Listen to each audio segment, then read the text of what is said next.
Heritage Society programs for the past 6 years. And this is the last one that I have responsibility for coordinating.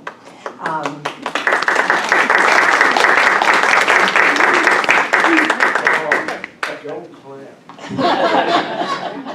Be very sorrowful about the whole thing. Well, we are. She's going to be extremely difficult to replace. Yeah. Well, the person who's going to take over coordinating is Dakota Harkins. Dakota is standing at the camera. We will be recording today's presentation. Dakota is the new manager of the Lakeside Heritage Society, and I have full confidence that Dakota will carry on and bring her ideas to the program and carry on. But just in case she's feeling a little challenged, I've left 9 suggested topics and speakers for this summer for her to consider. So she definitely has a strong starting point.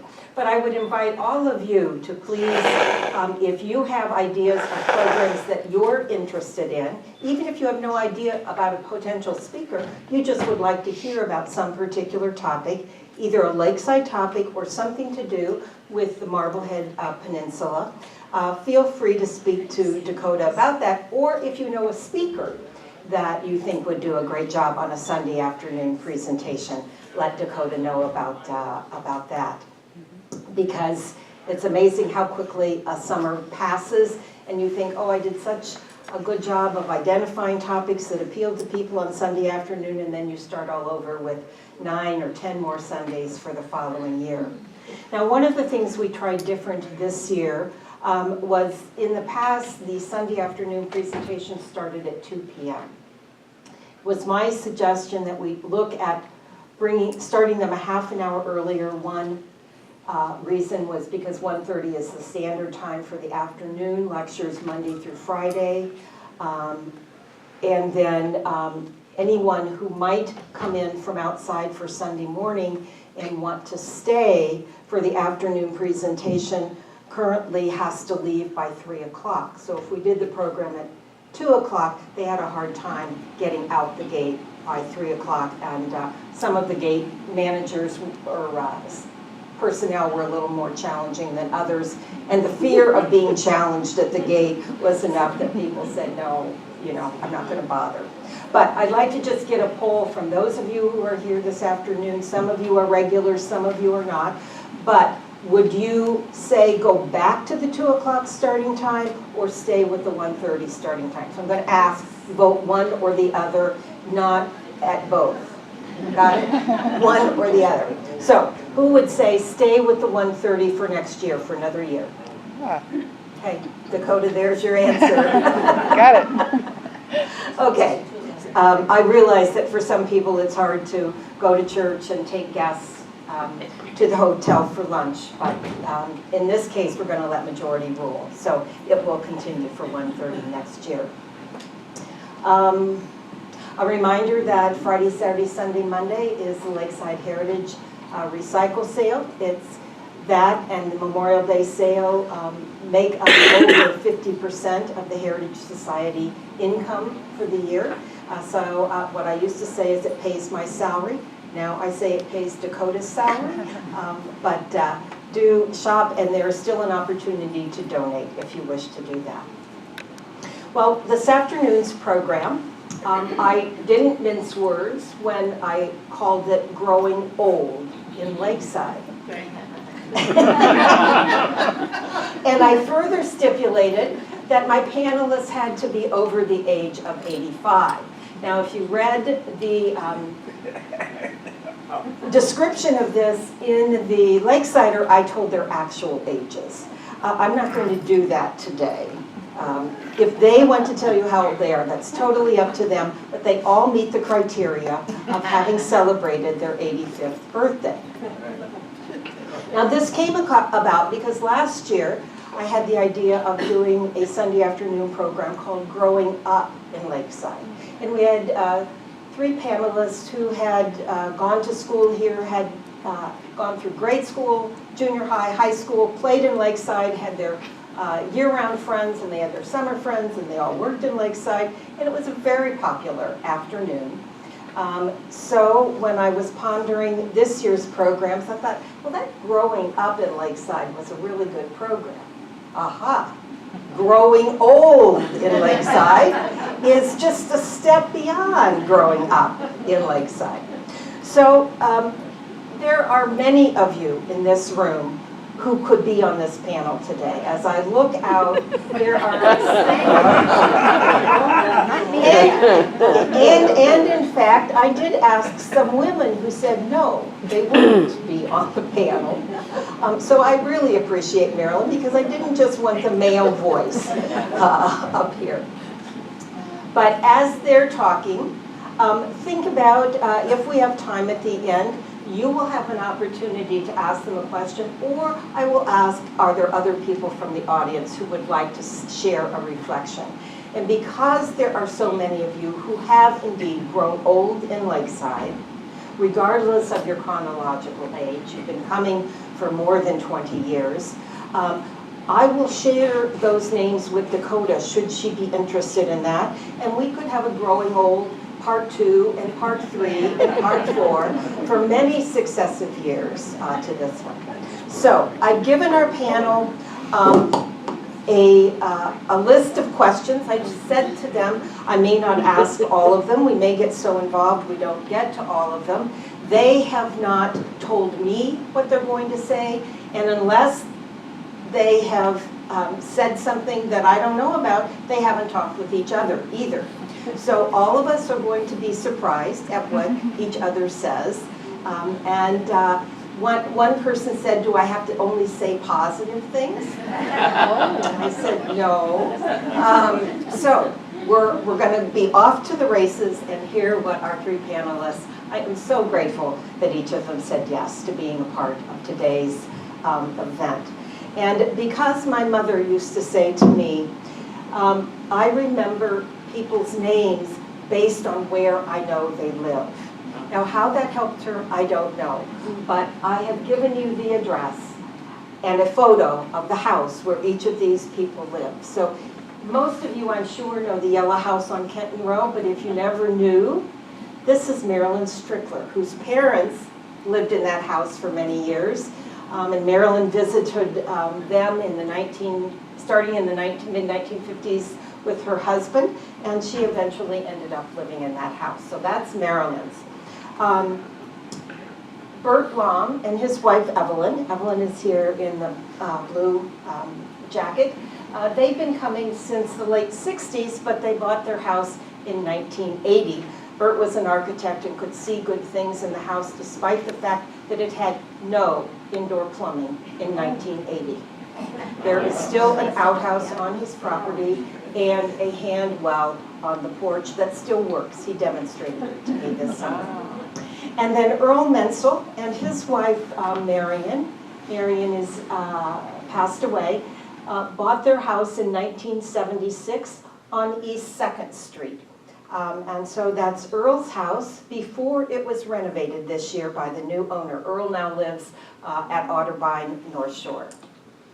So let's begin. Each of us tell me, and I'm going to start with Marilyn because you've been here the most number of years. What brought you to Lakeside and why have you stayed? Oh my, that's how close do you have to hold this? Pretty close, Marilyn. Pretty close. Okay. My family goes way back here. I have a wonderful letter written by my dad's mother in the 1890s. She and her mother lived in Delaware, Ohio, and is this close enough? Yeah. Right. And Hold it up It's an a ice little cream bit. cone. Yeah. Ice cream yeah, cone. Yeah, ice exactly. cream. Yeah. Is better? Yeah. Okay. Anyway, my grandmother came in the 1890s. She was going to Ohio Wesleyan, and they lived in Delaware. And her mother had been a missionary to India. And they came up on the train to Sandusky and over on the boat and rented a room. They wouldn't have had any money. I don't know how they did it. They had kitchen privileges. And in the afternoon, she wrote about sitting in the park, doing their handwork, and fanning, and they probably had parasols, I don't know. But I can just see her in one of those Victorian white dresses with a high neck, and all those skirts, and you think, how did they do it with no air conditioning, because you know how hot it gets. So anyway, so then my dad, when he was a boy about, he would have been about 9, his family came and rented a cottage happened to be on Kenton Row, where the Bixels live. And he was so impressed because he had a big brother who was able to get a job at the bowling alley because he could set pins. He was big enough to set pins. So then there was kind of a gap there, and in 1949, my dad was a delegate to West Ohio, and we came up for the week, and we stayed in some horrible, horrible old cottage. And I said, this is Lakeside, you can keep it, I don't want it. But that changed a little bit, because in 1955, they decided to build a cottage. And they bought a slab from Herb Thompson over on Poplar, and built a little 2-bedroom cottage that later Dr. Jeffrey lived in, and then Floyd Fote lived in. So that went pretty well, so they decided they'd build a retirement home, and they built an Island View, 1958. And after about 5 years, my mother said, I've got to be downtown. I don't want to be out here. I want to be downtown. So that's when in 1963, they bought the house on Kenton Row. And the reason they were able to buy that was because the lady that lived there was a friend of my mother's mother. I think she had lived in Delaware, Ohio at one time. But anyway, that's how we came to own Kenton Row, and I feel very, very lucky that we have it. But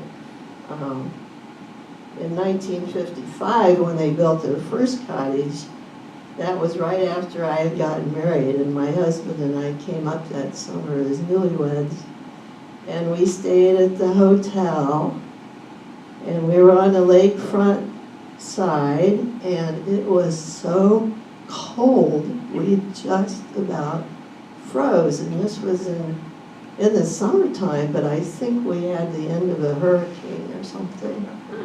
And we thought, oh, this is awful. Why do they want to do this? But we kind of came around after you come every year for a while. So then it was in 94 when my husband retired before we could finally spend the summer. So that's kind of the story of why I'm here. Down to Earl. What originally brought you to Lakeside, and why did you stay? In 1947, I got conned into spending a couple of days of my honeymoon in Lakeside. And after 3 days here, I didn't think I'd ever come back again. We stayed with a church group from Broadway Methodist Church that had rented a big cottage at 202 Lynn, the Red Cottage. And as luck would have it, many years later, my oldest daughter and her husband bought that cottage and held it for 10 years. Over and above that, I got over my dislike of Lakeside, I don't know when. But my wife talked me into shopping for a cottage, and we bought 614 East 2nd Street in 1976. And I held it until just a couple of years ago. That's my story.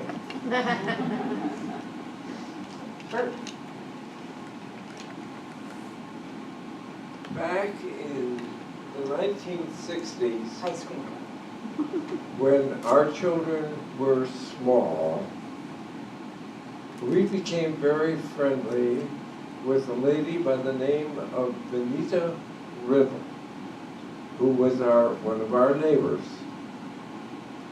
And Benita was the daughter of Virginia and Wilford Bachnight. Now, surely some of you people will have known Virginia and Wilford.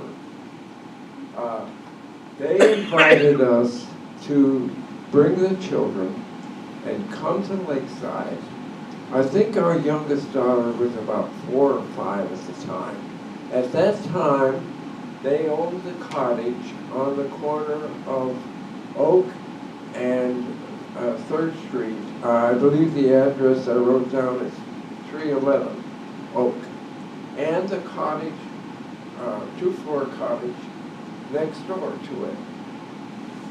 We were in that cottage, and I well remember the fact that the bathroom, which had been added over the years, had been built on the sloping roof of a shed roof on the back of the house. So as a consequence, when you were